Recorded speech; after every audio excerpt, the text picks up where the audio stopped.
കർത്താവിൽ ഏറ്റവും പ്രിയപ്പെട്ട സഹോദരങ്ങളെ, കർത്താവിന് ഒരുപാട് നന്ദി പറയാം. ഈ ദിവസം ഞങ്ങളെ അനുഗ്രഹിക്കണമെന്ന് നമുക്കൊരുത്ത് പ്രാർത്ഥിക്കാം. വലിയ വിടുതലും വലിയ സൗഖ്യം കിട്ടാൻ പ്രാർത്ഥിക്കാം.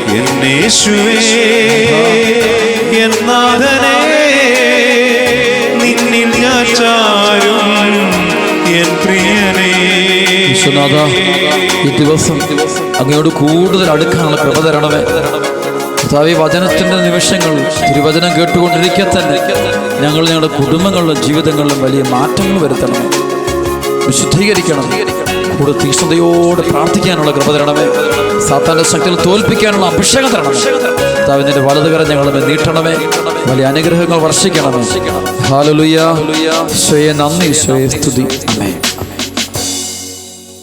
പ്രിയപ്പെട്ട ദൈവമക്കളെ, ഇന്ന് പരിശുദ്ധാത്മാവ് നമുക്ക് നൽകുന്ന വചനം വലിയൊരു കൃപയുടെ വചനമാണ്. ഏറെ ശ്രദ്ധിച്ച് കേൾക്കേണ്ട വചനവും ധ്യാനിക്കേണ്ട വചനവും ഈ വചനമനുസരിച്ച് ജീവിതത്തെ നമ്മൾ മാറ്റിയെടുക്കേണ്ടതുമാണ്. അതുകൊണ്ട് ഈ സമയത്ത് ധ്യാനിക്കാം, കേൾക്കാം. മത്തായിയുടെ സുവിശേഷം 12-ാം അധ്യായം 43 മുതൽ 45 വരെയുള്ള തിരുവചനങ്ങൾ. അശുദ്ധാത്മാവ് ഒരു മനുഷ്യനെ വിട്ടുപോകുമ്പോൾ അത് ആശ്വാസം തേടി വരണ്ട സ്ഥലങ്ങളിലൂടെ അലഞ്ഞു നടക്കുന്നു, എന്നാൽ കണ്ടെത്തുന്നില്ല. അപ്പോൾ അത് പറയുന്നു, ഞാൻ ഇറങ്ങിപ്പോന്ന എൻ്റെ ഭവനത്തിലേക്ക് തിരിച്ചു ചെല്ലും. അത് മടങ്ങി വരുമ്പോൾ ആ സ്ഥലം ആളൊഴിഞ്ഞും അടിച്ചുവാരി സജ്ജീകരിക്കപ്പെട്ടും കാണുന്നു. അപ്പോൾ അത് പുറപ്പെട്ട് ചെന്ന് തന്നേക്കാൾ ദുഷ്ടരായ 7 ആത്മാക്കളെ കൂടി തന്നോട് ഒത്തു കൊണ്ടുവരികയും അവിടെ പ്രവേശിച്ച് വാസം ഉറപ്പിക്കുകയും ചെയ്യുന്നു. അങ്ങനെ ആ മനുഷ്യൻ്റെ അവസാനത്തെ സ്ഥിതി ആദ്യത്തേതിനേക്കാൾ ശോചനീയമായിത്തീരുന്നു. ഈ ദുഷിച്ച തലമുറയ്ക്കും ഇതുതന്നെയായിരിക്കും അനുഭവം. കർത്താവ് പറയുകയാണ്. പ്രിയപ്പെട്ട ദൈവമക്കൾ, ചിലപ്പോഴൊക്കെ നമ്മൾ കേൾക്കാറുണ്ട്, ചില ആളുകൾ ധ്യാനം കൂടി, ദൈവത്തിൻ്റെ വചനം കേട്ടു, വലിയ മാനസാന്തരത്തിലേക്ക് വന്നു, മദ്യപാനെല്ലാം ഉപേക്ഷിച്ചു, തിന്മ ഉപേക്ഷിച്ചു. അതിനുശേഷം കുറച്ച് നാൾ വീണ്ടും ആ മനുഷ്യൻ ആ തിന്മയിലേക്ക് വരുന്നു. വീണ്ടും പണ്ടത്തേക്കാളും ഭയങ്കരമായ തിന്മയ്ക്ക് അടിമപ്പെട്ടു പോകുന്നു. ചില ആളുകൾ നമ്മൾ കേട്ടിട്ടുണ്ട്, കാണാറുമുണ്ട്. എന്തുകൊണ്ടാണ് ചില ആളുകൾക്ക് ഈ സംഭവം ഉണ്ടാകുന്നത് എന്നാണ് പഠിക്കാൻ പോവുകയാണ്. ശരിക്കും ദൈവവചനം നമ്മൾ കേട്ടുകൊണ്ടിരിക്കുമ്പോൾ, ദൈവവചനം സ്വീകരിച്ച് കഴിയുമ്പോൾ, നല്ലൊരു കുമ്പസാരം നടന്നു കഴിയുമ്പോൾ, നല്ലൊരു വിടുതൽ പ്രാർത്ഥനയിൽ പങ്കെടുത്ത് കഴിയുമ്പോൾ, ജീവിതം സമ്പൂർണ്ണമായിട്ട് കർത്താവിന് കൊടുത്തു കഴിയുമ്പോൾ ഈ തിന്മയുടെ ശക്തി അതെന്തും ആകട്ടെ, ചിലപ്പോൾ ജഡിക പാപങ്ങളാകാം, സ്വയംഭോഗത്തിൻ്റെയും സ്വർഗരതികളെയും മ്ലേച്ഛതകളുടെ ഒക്കെ പാപങ്ങളാകാം, ചില വെറുപ്പ് വൈരാഗ്യമൊക്കെ ആകാം, ധനമോഹത്തിൻ്റെ പാപങ്ങളാകാം. അങ്ങനെ ആ വ്യക്തിയിൽ ഒരു കാലത്ത് കുടിയിരിക്കുന്ന ചില പാപം, പുകവലിയുടെ പാപബന്ധനമാകാം, മയക്കുമരുന്നിൻ്റെ ആകാം, മദ്യപാനത്തിൻ്റെയൊക്കെ ആകാം. ഒരു കാലം മുഴുവൻ അവനകത്തിരുന്ന് അവനെ നശിപ്പിച്ചുകൊണ്ടിരുന്ന ആ തിന്മയുടെ ശക്തി ഇത്തരം പ്രാർത്ഥനയിലൂടെ ഇറങ്ങിപ്പോകും. അഭിഷേകമുള്ള സ്ഥലത്ത് ചെല്ലുമ്പോൾ ഈ സാധനം വിട്ടുപോകും. ഈ സാധനം അവിടെ കയറില്ല. വിശുദ്ധ സ്ഥലത്ത് വരുമ്പോൾ ഇത് വിട്ടുമാറും. പുറത്തു പോയി കഴിയുമ്പോൾ പിന്നെ അത് വീണ്ടും ഇവിടെ ബൈബിൾ പറയുകയാണ്, തിരുവചനം പറയുകയാണ്, അത് ഒരു ആശ്വാസം തേടി വരണ്ട സ്ഥലങ്ങളിലൂടെ അലഞ്ഞാണ്. അത് പലയിടത്തൂടെ ഇത് മറ്റൊരു സ്ഥലം കിട്ടാൻ വേണ്ടി നടക്കുമെന്നവർ വേറെ സ്ഥലം കിട്ടാൻ വേണ്ടി നോക്കും. ഇവിടെ നിന്ന് ഇറങ്ങിപ്പോകും, വേറെ സ്ഥലം കിട്ടാൻ വേണ്ടി നടക്കും.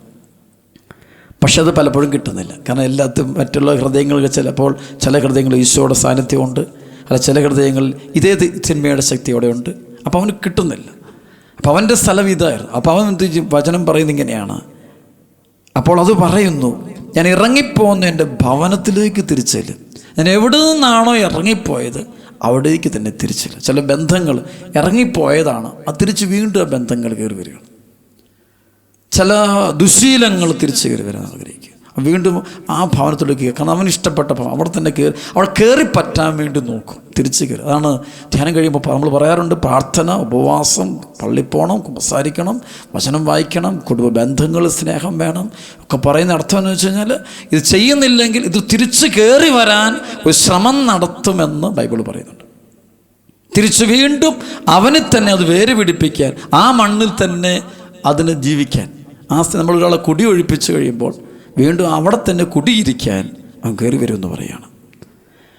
അത് മടങ്ങി വരുമ്പോൾ ആ സ്ഥലം ആളൊഴിഞ്ഞും അടിച്ചു വാരി സജ്ജീകരിക്കപ്പെട്ടും കാണും. ധ്യാനം കൂടിയിരിക്കുന്ന നല്ല ഹൃദയം, ആളൊഴിഞ്ഞ്, അവിടെ ആരുമില്ല, അതേസമയം നന്നായിട്ട് ക്ലീൻ ചെയ്ത് വൃത്തിയാക്കി വെച്ചിട്ടുണ്ട്. അവിടെ വളരെ വ്യക്തം ആളൊഴിഞ്ഞ് നിൽക്കുന്നു, അവിടെ ആരും ഇല്ലാത്ത വീട്, പക്ഷെ വൃത്തിയാക്കി വെച്ചിരിക്കുന്നു. കയറാൻ പറ്റത്തില്ല. പണ്ടാണ് കുറച്ച് തിന്മ ചീഞ്ഞതൊക്കെ ഉണ്ടായിരുന്നു, അപ്പോൾ ഇപ്പോൾ അതൊന്നും ഇല്ല.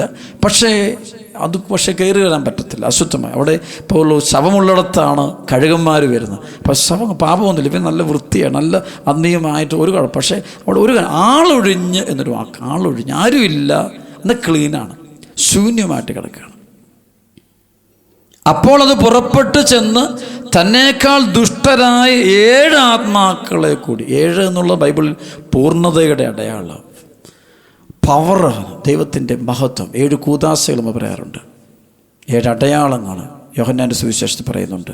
ഈശോ കുരിശിൽ കിടന്നൊരു 7 വാക്ക്, പൂർണ്ണത, ഈശോ വചനത്തിൻ്റെ പൂർണ്ണത, എല്ലാത്തിൻ്റെയും പൂർണ്ണത ഈശോയിൽ, ഫുൾനെസ് ഓഫ് ഗോഡ്സ് റെവലേഷൻ, ദൈവത്തിൻ്റെ വെളിപാടിൻ്റെ പൂർണ്ണത മുഴുവൻ യേശു നിലനിൽക്കുന്നു. അപ്പം ഇവിടെ കാണുന്ന ദുഷ്ടാരൂപികൾ 7 എണ്ണത്തിനെ കൊണ്ടുവരുന്നു. എന്ന് വെച്ചാൽ അത് മുഴുവൻ ശക്തികളോടും കൂടി അത് കയറി വരികയാണ്. കയറി വരാൻ പറ്റുന്നതിൻ്റെ കാരണം ഇവിടെ ആളൊഴിഞ്ഞ് അവിടെ ശൂന്യമായിട്ട് കിടക്കുകയാണ്. ധ്യാനം കഴിഞ്ഞു, പ്രാർത്ഥന ധ്യാനിച്ചുകൊണ്ട് ഭയങ്കര ഉള്ളിൽ പ്രയറുണ്ടായിരുന്നു, വചനവായന ഉണ്ടായിരുന്നു, സ്തുതിപ്പുണ്ടായിരുന്നു, പാട്ടൊക്കെ പാടുമായിരുന്നു, കുർബാന സ്വീകരണം, കുമ്പസാരൊക്കെ, ധ്യാനം, ആ നാളുകളുണ്ട്. ഇത് കഴിഞ്ഞ് ഇതങ്ങ് നിർത്തി, ആളില്ല, പിന്നെ അവിടെ ആരുമില്ല, വെറുതെ കിടക്കുന്ന പള്ളി പോലെ ശൂന്യമായിട്ട് കിടക്കുകയാണ്. അപ്പോൾ അതിനകത്ത് കയറി പറ്റാനുള്ള വഴിയുണ്ട്. അവിടെ ദൈവ സാന്നിധ്യമില്ല, എല്ലാം വിട്ടു. ആദ്യം ഉണ്ടായിരുന്നു, പിന്നെ ആരുമില്ല, പക്ഷെ എല്ലാം ക്ലീനൊക്കെ, പാപം ചെയ്തു, പക്ഷേ അപ്പോൾ അശുദ്ധരായ ആളുകൾ കൂട്ടിക്കൊണ്ട്, അപ്പോൾ മദ്യപാനത്തിൻ്റെ ഒരു പിശാച് അത് തിരിച്ച് ആ മദ്യപാനെ ആക്കിയപ്പോൾ വീണ്ടും മദ്യം കൊണ്ടുവരാൻ വേണ്ടി 6-7 പേരെയും കൂട്ടിക്കൊണ്ടുവരിക. അതാക്കി ചിലപ്പോൾ ഒരു 6-7 അവൻ്റെ കൂട്ടുകാർ തന്നെ അവനെ നിർബന്ധിക്കുന്നു. ആ കൂട്ടുകാരിലൂടെ തന്നെ ഈ സാധനകത്ത് കയറി വേര് പിടിക്കുന്നത് കാണാൻ പറ്റും. ചില തെറ്റായ സ്നേഹബന്ധങ്ങൾ, അത് ആ കൊച്ച് അല്ല മോൻ അല്ല മോള്, അവൾ തന്നെ അവളുടെ കൂട്ടുകാരെയൊക്കെ കൂട്ടിക്കൊണ്ട് വന്ന് ഇവനിൽ ഹൃദയത്തിൽ കയറി പറ്റുന്ന കാണാൻ പറ്റും. അത് ചിലപ്പോൾ ഫിലിമുകൾ, അപ്പോൾ അവൻ്റെ കൂട്ടുകാരെ ഒരു 6-7 എണ്ണത്തിനും കൂടി കൂട്ടിക്കൊണ്ട് വന്നിട്ട് ഇവൻ്റെ ഹൃദയം ഇവനെടുത്ത് കളഞ്ഞതാണ്. വീണ്ടും അതിനകത്ത് അവർ കയറി എങ്ങനെയെങ്കിലും എന്തെങ്കിലുമൊക്കെ പറഞ്ഞ്, ന്യായങ്ങൾ പറഞ്ഞ്, തെറ്റായ ബോധ്യങ്ങൾ തലയെ കൊടുത്ത്, ഇതിനൊന്നും ആവശ്യമില്ലെന്ന് പറഞ്ഞു കൊടുത്ത് അകത്ത് കയറിക്കുക. പുകവലിക്കുന്ന വ്യക്തി വീണ്ടും ആ പഴയ കൂട്ടുകാരോ സാഹചര്യങ്ങൾ കൂടെ കൊണ്ടുവന്ന് അകത്ത് കയറിയിരിക്കുന്നതാണ്. ധനമൊക്കെ കയറി വരുന്നത് കാണാം, വെറുപ്പ് കയറി വരുന്നത്, ധനം ഇത് വരുന്നത് കാണാൻ പറ്റും, പല കയറി, അത് ഉള്ളിൽ കയറുകയാണ്. കാരണം ഇതൊരു മണ്ണാണ്. വീണ്ടും അവനെ പഴയ ആ ലെവലിൽ എത്തിക്കുക, പഴയതിനേക്കാളും ക്രൂരതയിലെത്തിക്കുന്ന കാണാൻ പറ്റും, നശിപ്പിച്ച് കളന്ന് കാണാൻ പറ്റും. അങ്ങനെ പല ജീവിതങ്ങളും ചിലപ്പോൾ നമ്മൾ കാണുന്നത് തിന്മ ബഹിഷ്കരിക്കപ്പെട്ട് നമുക്ക് പ്രാർത്ഥിക്കണം, ചില ബന്ധനം അഴിഞ്ഞു പോകുന്നു, സാത്താൻ്റെ ശക്തി വിട്ടുപോകുന്നു. പിന്നെ കുറച്ച് നാൾ വീണ്ടും അത്, കാരണം എന്താണ്, ഇവർ ആളൊഴിഞ്ഞ് കിടക്കുന്ന വീടാണ്. പ്രാർത്ഥനയില്ല, വിശ്വാസം, ക്രിസ്തു ബന്ധമില്ല, ദൈവബന്ധമില്ല. ആ ദൈവബന്ധത്തിൽ നിൽക്കുന്നില്ല, സഹോദര സ്നേഹത്തിൽ നിൽക്കുന്നില്ല, എല്ലാവരോട്ട് ഐക്യത്തിലോട്ട് വരുന്നില്ല. ആരുമില്ലാതെ ഒറ്റയ്ക്ക് നിൽക്കാൻ പറ്റില്ല. ഒറ്റയ്ക്ക് നിൽക്കുന്നതിന് സാത്താൻ അടിക്കും, ഉറപ്പായിട്ട് നമ്മളെ തല്ലി താഴെയിടും. അപ്പോൾ ഇവിടെ ഈ ശൂന്യത മാറണം, ഉള്ളിൽ ശൂന്യത ഉണ്ടാകരുത്. അവിടെ പ്രാർത്ഥന, ഇപ്പോൾ ഇത് ഇറങ്ങിപ്പോയതപ്പോഴാണ് പ്രാർത്ഥന, സ്തുതിപ്പും ഹല്ലേലൂയയും, അല്ലെങ്കിൽ ദൈവവചനം കേൾക്കുന്നു, ദൈവവചനം പറയുന്നു, അല്ലെങ്കിൽ അവർ ശുശ്രൂഷ കേൾക്കുന്നു, പരിശുദ്ധ കുർബാനയിൽ പങ്കെടുക്കുന്നു, കുർബാന സ്വീകരിക്കുന്നു, കുമ്പസാര, അങ്ങനെ എപ്പോഴും ആൾത്തിരക്കുള്ള ദൈവത്തിൻ്റെ മക്കൾ, വിശുദ്ധർ നിറഞ്ഞ, മാലാഹമാർ നിറഞ്ഞ, പ്രാർത്ഥന നിറഞ്ഞ, കുടുംബം നിറഞ്ഞ ദൈവം, ആ ഒരു ആളുകളുള്ള ഭവനമാണ്. അതാരും കയറില്ല. ഇന്ന് പല ഹൃദയങ്ങളും ശൂന്യമായി കിടക്കുക. അതാണ് പ്രശ്നം. ഇവ ധ്യാനം കഴിഞ്ഞു, അവൻ ധ്യാനത്തിൻ്റെ പരിഹാര പ്രവൃത്തിയിലോട്ട് പോകുന്നില്ല, പുണ്യപ്രവൃത്തികൾ ചെയ്യുന്നില്ല, നന്മ പ്രവർത്തികൾ ചെയ്യണം, സ്നേഹത്തിൻ്റെ ശുശ്രൂഷകൾ ചെയ്യണം, പാവങ്ങളെ സഹായിക്കണം, ദരിദ്രരോട് അനുകമ്പ കാണിക്കണം, പുണ്യങ്ങൾ ചെയ്യണം, അങ്ങനെ കൃപ കൊണ്ട് നിറയ്ക്കണം, പ്രാർത്ഥന കൊണ്ട് നിറയ്ക്കണം. അതിൽ നിലനിൽക്കുമ്പോഴാണ് പോകുന്നു. അപ്പോൾ ഒന്ന് തിരിച്ചു കയറാനുള്ള ശ്രമം നടത്തും. അപ്പോൾ തിരിച്ചു വരുമ്പോൾ ശക്തമായ പ്രാർത്ഥനയും ശക്തമായ അഭിഷേകം വന്ന് കണ്ടു കഴിഞ്ഞാൽ പിന്നെ ഒരിക്കലും ഇത് പോരത്തില്ല. കുടുംബത്തിൽ ഒരു കൂട്ടായ്മ ഒരുമിച്ച് ധ്യാനം കൂടിയ ശേഷം അവർ ആ പ്രാർത്ഥനയിൽ അവർ മുന്നോട്ട് പോകുക എന്ന് കണ്ടു. കുറേ നാളും തിരിച്ചു കയറാൻ പല വിധത്തിൽ നോക്കും, പല ആളുകളും നോക്കും, കുറേ നാളുകൾ നോക്കിയിട്ടും കയറാൻ പറ്റുന്നില്ല. പിന്നെ അവരങ്ങ് വിട്ടുപോക്കോളും. പിന്നെ ഒരിക്കലും പിന്നെ അത് തിരിച്ചു പോരില്ല, പിന്നെ അത് വരികയില്ല. Praise the Lord. അതുകൊണ്ട് പ്രിയപ്പെട്ട ദൈവമക്കളെ, അപ്പോൾ ആ പ്രത്യേകിച്ച് പ്രാർത്ഥന കഴിയുമ്പോൾ നമ്മൾ ഈ ഒരു കാര്യമാണ്, ഇറക്കി വിടുന്നത് തിരിച്ചു വരാനുള്ള പ്രവണത ഉണ്ടാകുന്നുണ്ട്. അത് ചെയ്യുന്ന എങ്ങനെയാണെന്ന് വെച്ച് കഴിഞ്ഞാൽ അത് വരാതിരിക്കണമെങ്കിൽ ശക്തമായിട്ട് പ്രാർത്ഥന നമ്മുടെ ഹൃദയത്തിൽ നിറയണം, ദൈവബന്ധം നിറയണം, സ്നേഹം നിറയണം, ക്ഷമ നിറയണം, ഓരോ പുണ്യപ്രവർത്തികളും ചെയ്യണം, ശ്രദ്ധ വേണം, ജാഗ്രത വേണം. അല്ലെങ്കിൽ ഈ അന്ധകാര ശക്തികൾ നമ്മളെ വേട്ടയാടും എന്നതിന് യാതൊരു സംശയമില്ല. അതുകൊണ്ട് ഈ സമയത്ത് ഈ വചനം കേട്ടുകൊണ്ടിരിക്കുക തന്നെ ജീവിതത്തിൽ മാനസാന്തരത്തിനായിട്ട് തയ്യാറാകുക, പൂർണ്ണമായ വിടുതലായിട്ട് പ്രാർത്ഥിക്കുക. ബഹിഷ്കരണ പ്രാർത്ഥനയ്ക്ക് വേണ്ടി പോകുമ്പോൾ ആ പ്രാർത്ഥന കിട്ടുകയുമ്പോൾ നമുക്കൊരു വിടുതൽ കിട്ടുക, ബന്ധനം അഴിഞ്ഞു പോവുക, അവസാനം പോയി, എല്ലാം പോയി. അതിന് വരാതിരിക്കാൻ വേണ്ടി പ്രാർത്ഥന, തിരക്കുള്ളൊരു ഹൃദയം, ജോലിയുള്ള മനസ്സ്, ദൈവിക ജോലി, പുണ്യങ്ങൾ നിറഞ്ഞു, അല്ലാണ്ട് വെറുതെ ഇരിക്കുക, അലസത. ഇവിടെ കാണാം, അലസമായ ഹൃദയം. അലസമായിരിക്കുന്ന വ്യക്തി ടെലിവിഷനൊക്കെ ചുമ്മാ തുറക്കുന്നു, ചുമ്മാ ഇരിക്കും. അവൻ ദൈവരാജ്യത്തിൻ്റെ വേലയിൽ ഏർപ്പെട്ടിരിക്കണം. എപ്പോഴും അവൻ്റെ ഒരു മക്കളെ സ്നേഹിക്കുമ്പോഴും ജീവിത പങ്കാളിയെ സ്നേഹിക്കുമ്പോഴും അപ്പനും അമ്മയെ സ്നേഹിക്കുമ്പോഴും എപ്പോഴും ദൈവരാജ്യത്തിൻ്റെ വേലകൾ ചെയ്തുകൊണ്ട്, ജോലികൾ ചെയ്തുകൊണ്ടിരിക്കണം, സുവിശേഷ വേല ചെയ്തുകൊണ്ടിരിക്കണം. ആൾത്തിരക്കുള്ള ഹൃദയത്തിൽ എപ്പോഴും ദൈവസ്നേഹം, നല്ല ബന്ധങ്ങൾ, നല്ല ആളുകളാൽ നിറഞ്ഞ, പുണ്യവാന്മാരും പുണ്യവതികളും നിറഞ്ഞ, വിശുദ്ധർ നിറഞ്ഞ ഹൃദയങ്ങളായിരിക്കണം. എങ്കിലും തിന്മയുടെ ശക്തി കയറി പോരില്ല.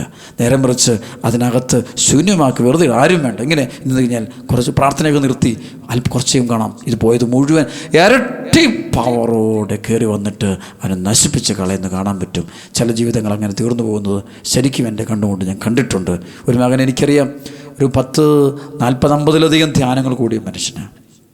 അപ്പം ഇന്നവനൊരു ഏകദേശം 40ഓളം വയസ്സ് പ്രായമുള്ളൂ. ഈ 40 വയസ്സ് ഇപ്പോഴും അവൻ ഒരുപാട് തിന്മയ്ക്ക് അടിമയാണ്. ധ്യാനം കൂടും, ഒരു 3 ആഴ്ച 4 ആഴ്ച പിടിച്ചു നിൽക്കും, വീണ്ടും പ്രശ്നം ഇതാണ്. ശ്രദ്ധിച്ചപ്പോൾ ധ്യാനം കഴിഞ്ഞു, അവൻ പോയി, അവൻ പിന്നെ ശ്രദ്ധയില്ല, ഇയാളൊഴിച്ചിട്ട് വീണ്ടും കയറി പോകുന്നു, തിരിച്ചു വരാനുള്ള ശ്രമം നടത്തും. അതുകൊണ്ട് എപ്പോഴും ദൈവവചനം കേൾക്കുന്ന മക്കൾ ഈ കാര്യം തിരിച്ചറിഞ്ഞിരിക്കണം. ഇപ്പോൾ ഈ വചനം കേട്ടുകൊണ്ടിരിക്കെ തന്നെ ഈ വചനത്തിൻ്റെ പവറ് ഭയങ്കര പവറാണ്. നമ്മളിൽ ബന്ധനം അഴിഞ്ഞു പോകുന്നുണ്ട്. അത് പോകുന്നത് ഞാൻ കളഞ്ഞിരിക്കുന്നത് ഇപ്പോൾ തന്നെ തീരുമാനത്തോടെ ഒത്തിരി മക്കൾ കാണും. ആ പോയത് ശരിക്കും ഇറങ്ങിപ്പോയതാണ്. ആ പോയത് തിരിച്ചു വരാതിരിക്കാൻ വചനം കൊണ്ട് നമ്മൾ ഹൃദയം നിറയ്ക്കണം, പ്രാർത്ഥന കൊണ്ട് നിറയ്ക്കണം, പുണ്യങ്ങൾ കൊണ്ട് നിറയ്ക്കണം, സഹോദര സ്നേഹം കൊണ്ട് നിറയ്ക്കണം, വിശുദ്ധരെ കൊണ്ട് നിറയ്ക്കണം, സ്വർഗം കൊണ്ട് നിറയ്ക്കണം, സഭ കൊണ്ട് നിറയ്ക്കണം, പരിശുദ്ധ കുർബാന കൊണ്ട് നിറയ്ക്കണം. അങ്ങനെ കൃപയിൽ നിറഞ്ഞു കഴിയുമ്പോൾ നമ്മളിൽ യാതൊരു ബന്ധനവും കടന്നു വരികയില്ല, സാത്താൻ്റെ ശക്തി നമ്മെ പീഡിപ്പിക്കുകയില്ല. അതുകൊണ്ട് ഈ വചനത്തിൻ്റെ പവർ നമ്മളിലേക്ക് നിറയട്ടെ. അന്ധകാര ശക്തികൾ നമ്മളെ വിട്ടുപോകാൻ വേണ്ടി ശക്തമായ പ്രാർത്ഥനകൾ നമുക്ക് നടത്താനായിട്ട് തയ്യാറാകാം. വീണ്ടും വചനം പറയുന്നുണ്ട്, മത്തായിയുടെ സുവിശേഷത്തിൽ 12-ാം അധ്യായത്തിൻ്റെ 33 മുതൽ വചനം. ഒന്നുകിൽ വൃക്ഷം നല്ലത്, ഫലവും നല്ലത്, അല്ലെങ്കിൽ വൃക്ഷം ചീത്ത, ഫലവും ചീത്ത. എന്നാൽ ഫലത്തിൽ നിന്നാണ് വൃക്ഷങ്ങളെ മനസ്സിലാക്കുന്നത്, വൃക്ഷത്തെ തിരിച്ചറിയാൻ പറ്റുക. അണലി സന്തതികളെ, ദുഷ്ടനായിരിക്കാൻ നല്ല കാര്യങ്ങൾ പറയാൻ നിങ്ങൾക്ക് എങ്ങനെ കഴിയും? ഹൃദയത്തിൻ്റെ നിറവിൽ നിന്നാണല്ലോ ആദരം സംസാരിക്കുന്നത്. നല്ല മനുഷ്യൻ നന്മയുടെ ഭണ്ഡാരത്തിൽ നിന്ന് നന്മ പുറപ്പെടുവിക്കുന്നു, ദുഷ്ടനാകട്ടെ തിന്മയുടെ ഭണ്ഡാരത്തിൽ നിന്ന് തിന്മ പുറപ്പെടുവിക്കുന്നു. ഞാൻ നിങ്ങളോട് പറയുന്നു, മനുഷ്യർ പറയുന്നു ഓരോ വ്യർത്ഥവാക്കിനും വിധി ദിവസം കണക്ക് കൊടുക്കേണ്ടി വരും. നിൻ്റെ വാക്കുകളാൽ നീ നീതീകരിക്കപ്പെടും, നിൻ്റെ വാക്കുകളാൽ നീ കുറ്റം വിധിക്കുകയും ചെയ്യും. പ്രിയപ്പെട്ട ദൈവമക്കളെ, ഹൃദയത്തിൻ്റെ നിറവിൽ നിന്നാണ് ആദരം സംസാരിക്കുന്നത്. ഹൃദയത്തിൽ പരിശുദ്ധാത്മാവ് നിറഞ്ഞു കഴിഞ്ഞാൽ പരിശുദ്ധാത്മാവിൻ്റെ പ്രവർത്തനം നമ്മുടെ ജീവിതത്തിൽ ഉണ്ടാകും.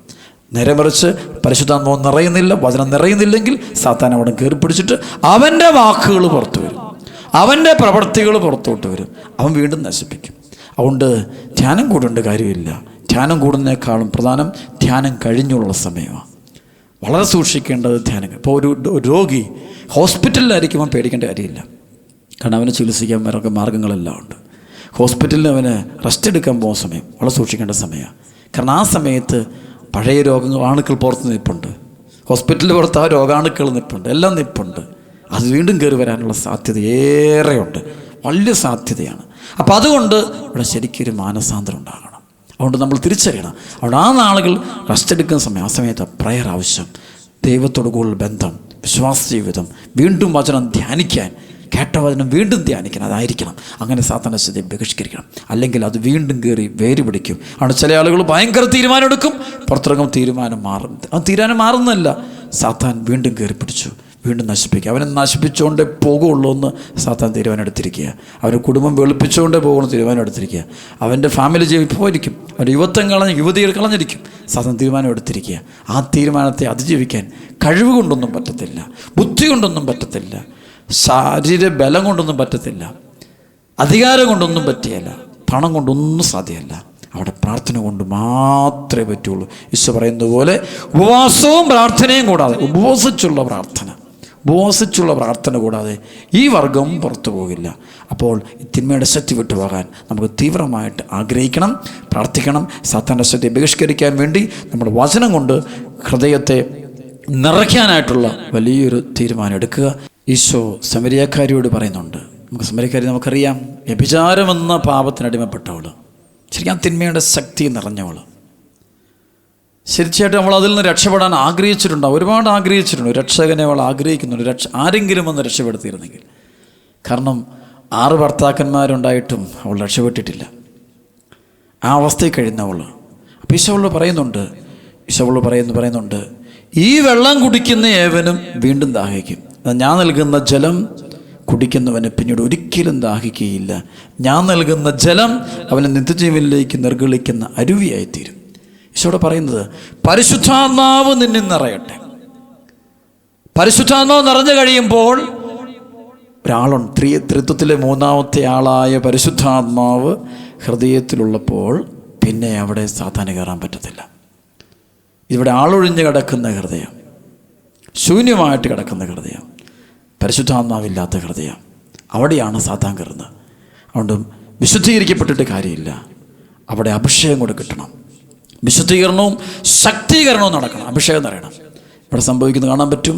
അവൾ പരിശുദ്ധാത്മാവിൽ നിറയുമ്പോൾ, ഈശോയുടെ സാന്നിധ്യം, ഈശോയിലൂടെ പരിശുദ്ധാത്മാവിൽ അവൾ മകൾ നിറഞ്ഞു കഴിയുമ്പോൾ അവളുടെ ആ തിന്മയുടെ ശക്തി വിട്ടുപോവുക, അന്ധകാരം എന്നേക്കുമായിട്ട് വിട്ടുപോകുക, പിന്നെ ഒരിക്കലും വരുന്നില്ല. കാരണം അവളുടെ ഉള്ളിൽ ഈശോ നിറഞ്ഞു, അവളുടെ ഉള്ളിൽ പരിശുദ്ധാത്മാവ് നിറഞ്ഞു, ദൈവം നിറഞ്ഞു കഴിഞ്ഞപ്പോഴേക്കും പിന്നെ ആ അന്ധകാര ശക്തി തിരിച്ചു വരാൻ നോക്കിയിട്ടുണ്ടാവും തീർച്ചയായിട്ടും. പക്ഷെ വരുമ്പോൾ ഇവിടെ ആളുണ്ട്, ഈശോയുണ്ട്, പരിശുദ്ധ ത്രിത്വത്തിൻ്റെ സാന്നിധ്യമുണ്ട്, പരിശുദ്ധാത്മാവിൻ്റെ സാന്നിധ്യമുണ്ട്.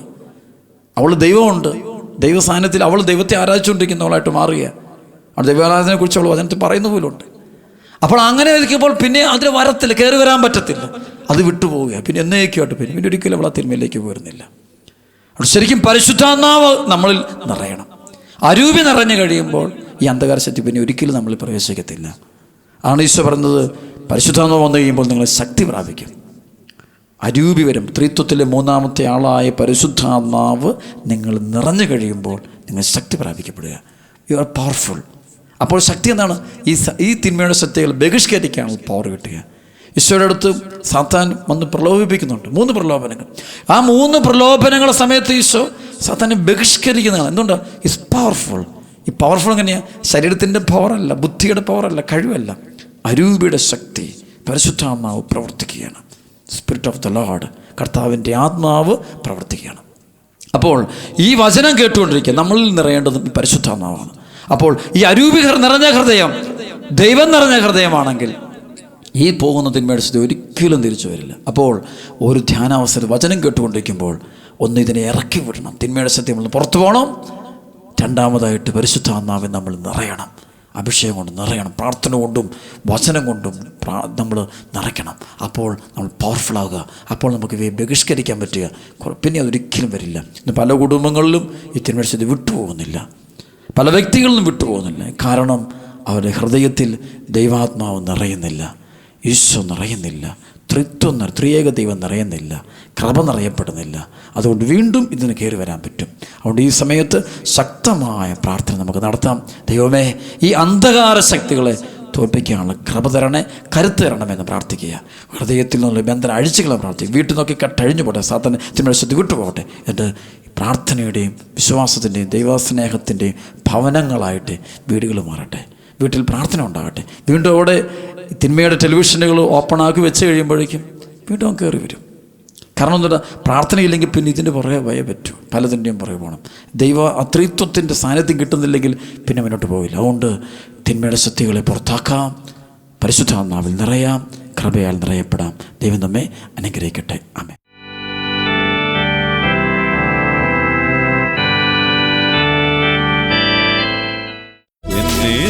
വേദനിക്കുന്ന മക്കളുടെ ജീവിതത്തിൽ ഇടപെടണേ.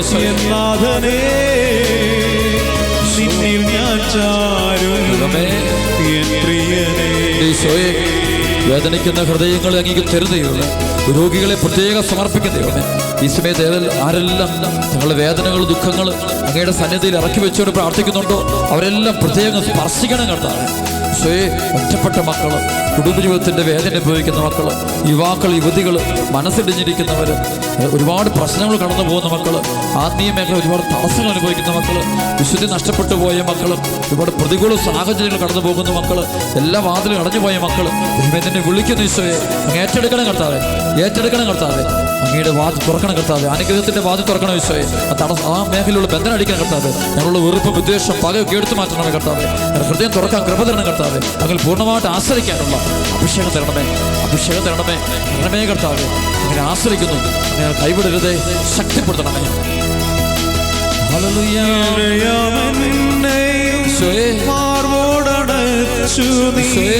കാത്തു സൂക്ഷിക്കുകൻ തമ്പുരാനെ ഏറ്റു പറയുന്ന കർത്താവേ, പ്രാർത്ഥിക്കുന്നു.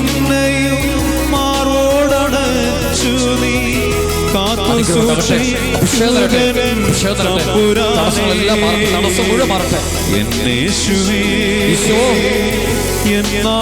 കണ്ണുനീരൊപ്പണേ കർത്താവേ. നിന്നിൽ ഞാൻ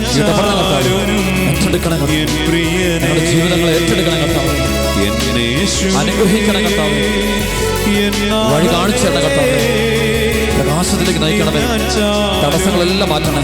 നന്ദി, നന്ദി, നന്ദി. ആരാധന, ആരാധന. ഞങ്ങൾ ആസ്വദിക്കണമേ ഈശോയെ. ദൈവമേ, നന്ദി, നന്ദി, നന്ദി.